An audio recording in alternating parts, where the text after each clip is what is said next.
Hello friends, હું છું તુલસી સોલંકી અને મારી યુટ્યુબ ચેનલ તુલસી સોલંકીમાં આપ સૌનું હાર્દિક સ્વાગત છે. આજે ધોરણ 11 જિયોગ્રાફીની અંદર આપણે પાંચમું ચેપ્ટર જે ભૂમિખંડો અને મહાસાગરો વિશે માહિતી મેળવતા, એટલે કે એના વિશે આપણે અભ્યાસ કરતા હતા. તો તેમાં આપણે વિવિધ ભૂમિ સ્વરૂપોના આકારો જોયા. પ્રથમ શ્રેણીના, દ્વિતીય શ્રેણીના, તૃતીય શ્રેણીના. તો પ્રથમ શ્રેણીના કે જે સૌ પ્રથમ અસ્તિત્વમાં આવેલા ભૂમિખંડો મહાસાગરો હતા તે. એના પછી દ્વિતીય શ્રેણીના છે કે જે એમાં ઉચ્ચ પ્રદેશો, પર્વતો, મેદાનોની રચના થઈ તેને દ્વિતીય શ્રેણી. અને લાંબા સમયગાળા પછી આ દ્વિતીય શ્રેણીના ભૂમિ સ્વરૂપો પર બાહ્ય બળો એટલે કે નદી, હિમનદી, પવન, ભૂમિગત જળ વગેરે દ્વારા જે ધોવા અને ઘસારણ થયું તેમજ નિક્ષેપણ થયું, તો એ તૃતીય ભૂમિ સ્વરૂપના અસ્તિત્વમાં આવ્યા, એટલે કે તૃતીય શ્રેણીના ભૂમિ સ્વરૂપો અસ્તિત્વમાં આવ્યા. એના પછી આપણે જોયું કે ભૂમિખંડો અને મહાસાગરોના વિતરણ જે થયું એના વિવિધ સિદ્ધાંતો છે. એમાં એના સિદ્ધાંતો બે બાબતો ઉપર એક નિર્ભર કરે છે. એક આબોહવા, ધરમૂળની આબોહવા બદલાઈ ગઈ હોય, અથવા ઘણા દૂરના ભૂતકાળમાં વર્તમાન ભૂમિખંડો અન્ય સાથે હોય અને પછીથી વિસ્થાપન પામ્યા હોય, એટલે કે એક જગ્યાએથી બીજી જગ્યાએ સરકીને ગયા હોય. તો આ જે સ્થિતિ છે, તો બીજા જે નંબરની સંભાવના છે એના ઉપર વેગનરે દ્વિતીય એટલે કે ખંડ પ્રવહનનો સિદ્ધાંત 1912માં રજૂ કર્યો હતો અને 1924માં તે અંગ્રેજી ભાષામાં ટ્રાન્સલેશન થયું અને પછી આ સિદ્ધાંત છે એ ખૂબ જ પ્રચલિત બન્યો. તો એના મત મુજબ માત્ર ને માત્ર એક જ વિશ્વની અંદર એક જ ખંડ હતો, એટલે કે જે હતો ઉત્તરના ભાગમાં પેન્જિયા અને દક્ષિણના ભાગમાં ગોંડવાના લેન્ડ, અને એક જ મહાસાગર હતો કે જે ટેથિસ મહાસાગર હતો. આ સાગર જે વચ્ચેની સાઈડમાં, એટલે કે અત્યારે જે આપણે એશિયા અને ભારત છે એ વિસ્તારમાં માત્ર એક જ મહાસાગર હતો, તે ટેથિસ મહાસાગર તરીકે ઓળખાયો. અને લોરેશિયા ને વગેરે જે હતા તે ભૂમિખંડો, એટલે કે એક જ ભૂમિખંડ હતો, તેમાંથી વિવિધ જે પ્લેટો છે એકબીજાથી દૂર જતી ગઈ અને તેમાંથી અત્યારની હાલની પરિસ્થિતિ છે તેનું નિર્માણ થયું. તો અહીંયા સુધી આપણે ભણ્યા હતા, એટલે કે વૈજ્ઞાનનો ભૂમિ ખંડ પ્રવહનનો જે સિદ્ધાંત છે તે આપણે અભ્યાસ કર્યો હતો. હવે આજે આપણે ભૂતકતી સંચલન સિદ્ધાંત જે છે તેના વિશે થોડીક માહિતી મેળવીએ. તો ભૂમિખંડો અને મહાસાગરોનું તળિયું એકદમ એક એકમ તરીકે ખસે છે, મતલબમાં એક તળિયું છે એ માત્ર જરી એટલે કે એક દોરાવા સહેજ ખસે છે. તેમાં મેન્ટલની ઉપર રહેલા મિશ્રાવરણ એટલે કે એન્થોનોસ્ફિયરનો પણ તેમાં સમાવેશ થાય છે. એટલે કે ભૂમિખંડો અને મહાસાગરનું તળિયું જે છે, મતલબમાં શિયાળ અને સાઈમાના સ્તર જે છે એ એક એકમ તરીકે થોડા ખસે છે. હવે એની સાથે તેમાં જે મેન્ટલ ભાગ છે, એટલે કે મિશ્રાવરણનો જે ભાગ છે તેને આપણે કયા નામથી ઓળખતા હતા? એન્થોનોસ્ફિયર. તો એ પણ એમાં સમાવેશ થાય, એટલે કે એ પણ આરોર ખસે છે. અને સાથે આવા નક્કર ભૂમિ ભાગોને ભૂતકતી કહે છે. આવા જે નક્કર ભાગો છે, એટલે કે જે એકદમ સખત ભાગો છે તેને ભૂતકતી કહેવામાં આવે છે.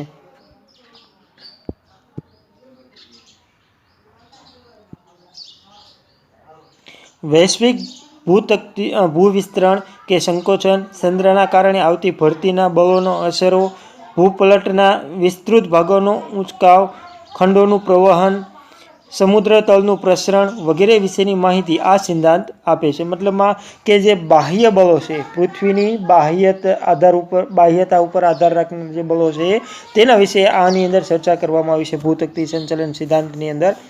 તો એમાં કઈ બાબતોનો સમાવેશ થાય છે? તો એક ભૂ વિસ્તરણ, એટલે કે જમીનનો વિસ્તાર વધે છે અથવા તો સંકોચન થાય છે.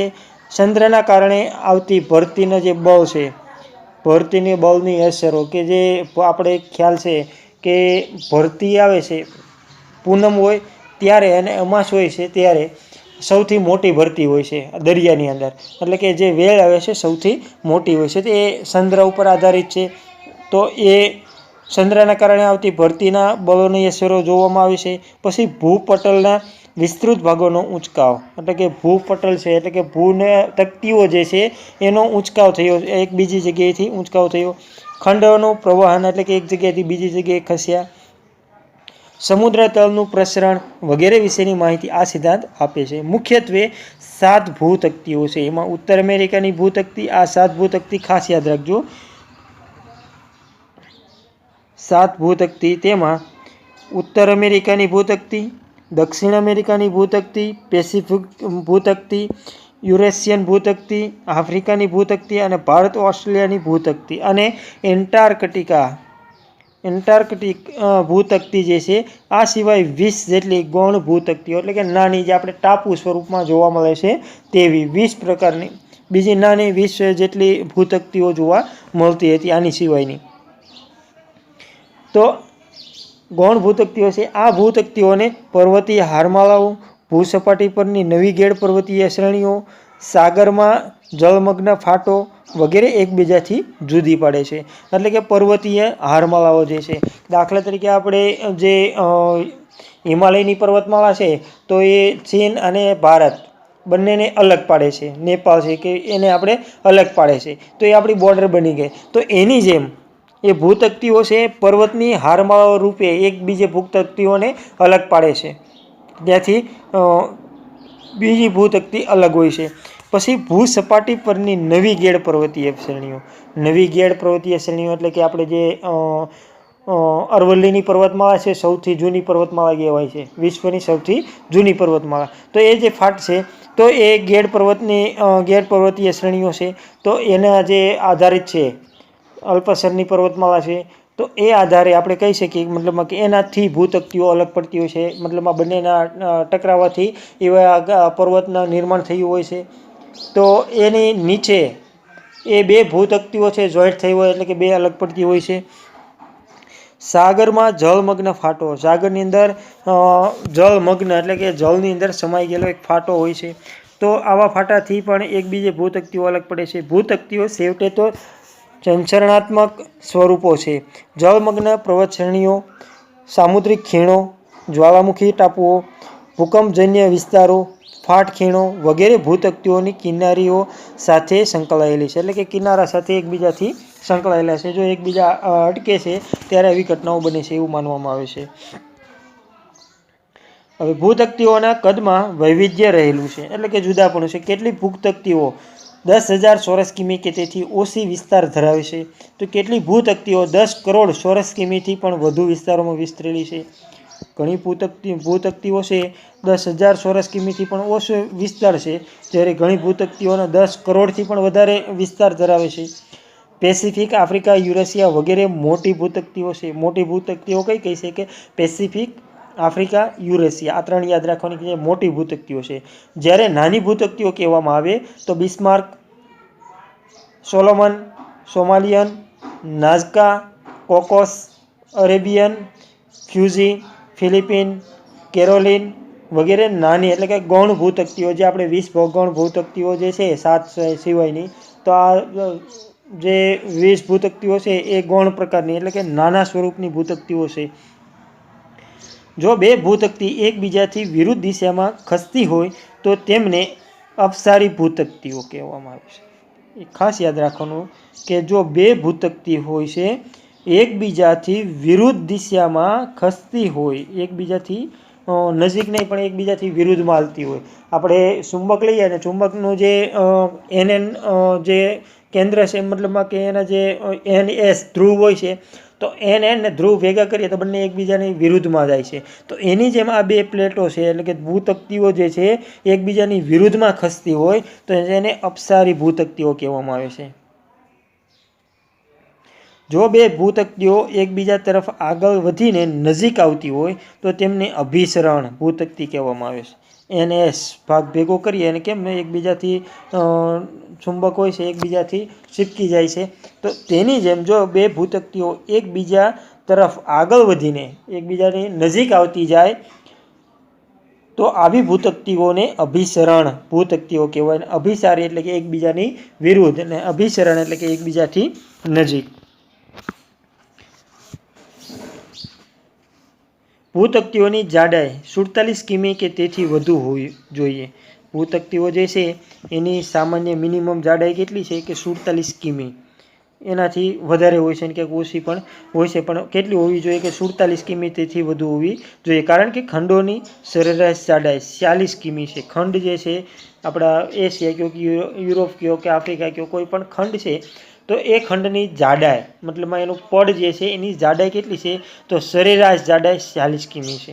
અને સમુદ્ર તલની જાડાઈ 7 કિમી છે. સમુદ્ર તલનું જોઈએ સમુદ્રમાં તો એની જાડાઈ સમુદ્રથી મેન્ટલ સુધીની જાડાઈ કેટલી છે કે 7 કિમી, પરંતુ પૃથ્વી પરથી જોઈએ તો કેટલી છે મતલબમાં ભૂમિખંડ ઉપરથી તો 40 કિમી જેટલી. એક અંદાજ મુજબ ભૂતકતીઓની જાડાઈ સમુદ્ર વિસ્તારો નીચે 70 કિમીથી માંડી જમીન ખંડો નીચે 150 કિમી હોવી જોઈએ. એટલે કે 70 થી 150 કિમીની જો જાડાઈ હોય, સમુદ્ર નીચે 70 અને જમીનની નીચે 150 કિમી જાડાઈ હોય તો એ ભૂતકતીઓ કહેવાય. અહીંયા આપણને વિવિધ સ્વરૂપની ભૂતકતીઓને એક આલેખ મતલબમાં ચિત્ર આપેલું છે કે જે અત્યારે હાલની પરિસ્થિતિમાં વિશ્વની મુખ્ય જે ભૂતકતીઓ 7 ભૂતકતીઓ છે તે અહીંયા આપણને જોવા મળે છે. તો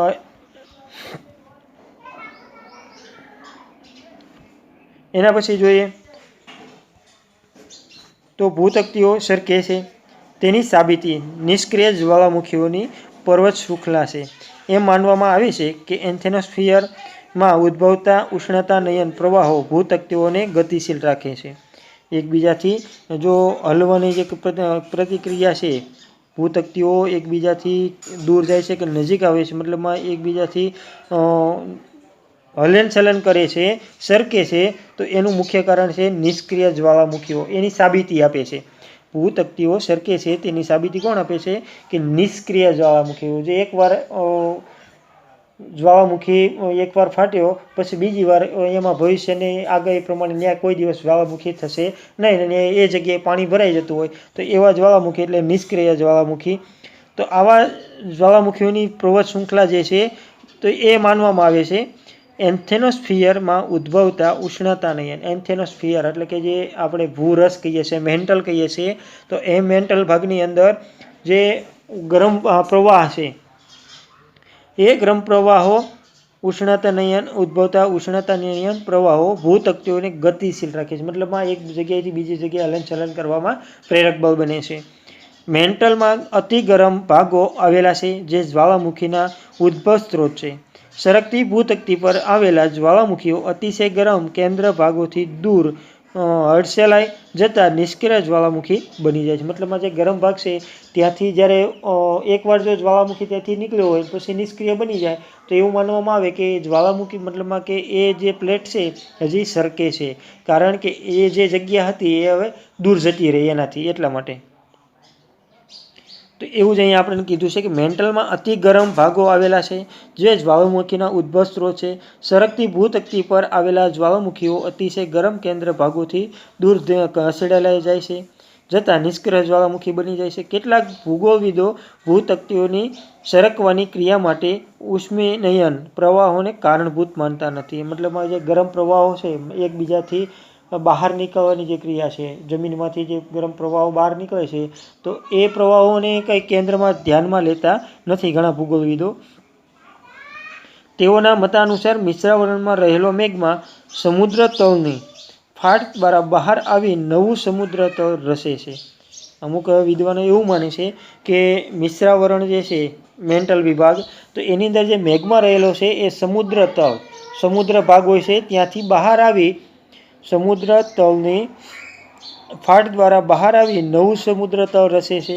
લાવાના ધક્કાના કારણે તે ઢોળાવોની દિશામાં સરકે છે. નવું સમુદ્ર તળ સરકતા પટ્ટાની ગરજ સારે છે, એટલે કે પટ્ટો બની જાય છે એકબીજાથી, એટલે કે જે આપણે પર્વત શ્રેણી બનતી હોય તે પ્રકારનું.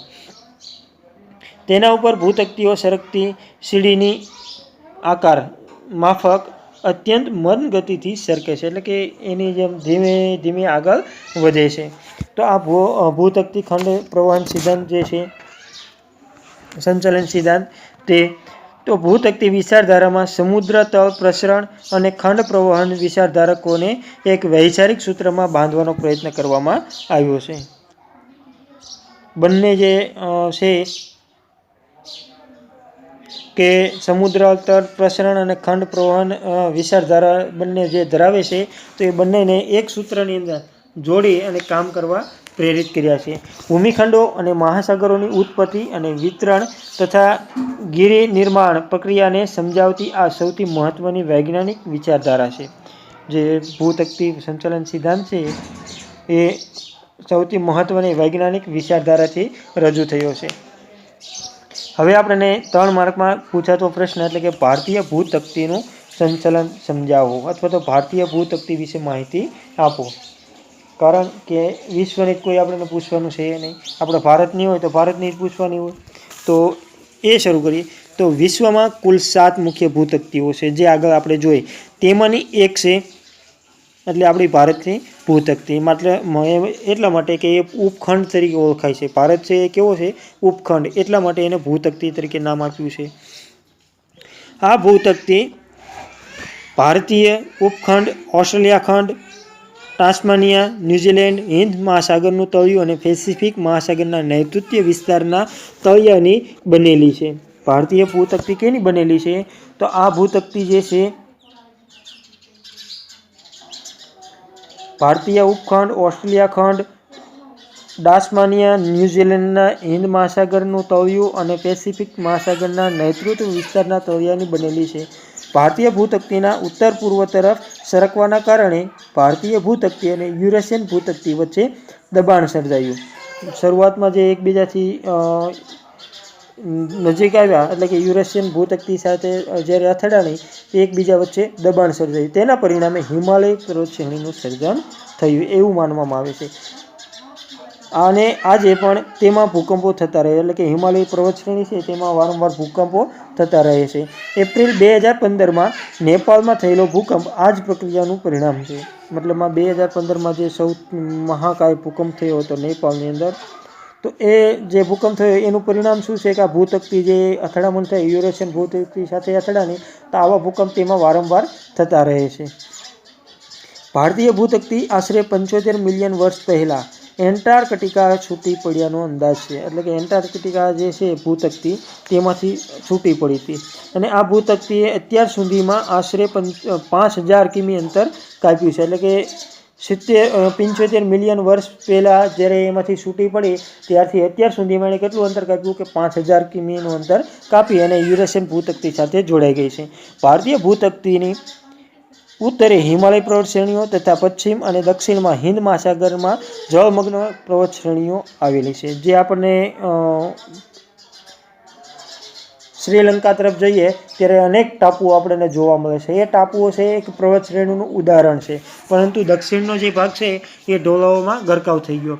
તો એટલા માટે થઈ અને હિમાલયની પર્વત શ્રેણી, દક્ષિણમાં હિન્દ મહાસાગરમાં જે જળમગ્ન પર્વત શ્રેણીઓ છે, એ ઉપરાંત હિન્દ મહાસાગરને તળિયે 19 ઈસ્ટ હારમાળ, હિન્દ મહાસાગર જે છે ભારતની દક્ષિણ દિશાએ જે હિન્દ મહાસાગર આવેલો છે તેમાં 19 ઈસ્ટ હારમાળ અને મેસ્કારેન હારમાળ આવેલી છે. આ હારમાળનો વૈશ્વિક જ્વાળામુખી પટ્ટાના ભાગરૂપ છે. એટલે કે જે વૈશ્વિક જ્વાળામુખી જે આપણે ઓળખીએ છીએ, પટ્ટો ઓળખીએ છીએ, એના ભાગરૂપે આ બે હારમાળાઓ છે. એક મેસ્કારેન અને બીજું છે 90 ઈસ્ટ હારમાળ. તો આ બંને હારમાળ છે વૈશ્વિક જ્વાળામુખીના પટ્ટા રૂપે ઓળખવામાં આવે છે. તો અહીંયા આપણે ભારતીય ભૂતકતી સંચાલન સિદ્ધાંત છે એ પણ આપણે અહીંયા પૂરો કર્યો. એટલે કે ચેપ્ટર 5મું અહીંયા પૂરું થાય છે અને એના જે સ્વાધ્યાય છે તેમાં ભૂમિખંડો અને મહાસાગરોની જે લાક્ષણિકતા છે એ પ્રશ્ન આ વર્ષે આપણામાં છે નહીં, પરંતુ ખંડ પ્રવહન સિદ્ધાંત છેડશો તો એ ખૂબ જ મહત્ત્વનો પ્રશ્ન છે. કારણ કે ઘણી વખત આપણને વારંવાર પૂછાતો પ્રશ્ન છે, મહત્ત્વનો છે ખંડ પ્રવહન સિદ્ધાંત, અને આગળ પણ કામ લાગે એવો છે એટલા માટે એ પૂછાય છે. અને બીજું છે ભારતીય ભૂતકતી સંચાલન સમજાવો. આ બેમાંથી એક પ્રશ્ન મતલબમાં પૂછાય છે.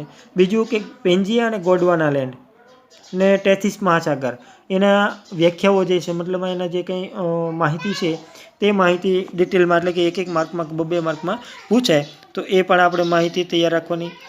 તો અહીંયા આપણે ચેપ્ટર પૂરું કરીએ છીએ. હવે નેક્સ્ટ ટાઈમ આપણે મળીશું 6થા ચેપ્ટરમાં ખડકો, ખનિજો અને જમીન તેના વિશે. ત્યાં સુધી રજા લઈએ. જય હિન્દ, જય ભારત.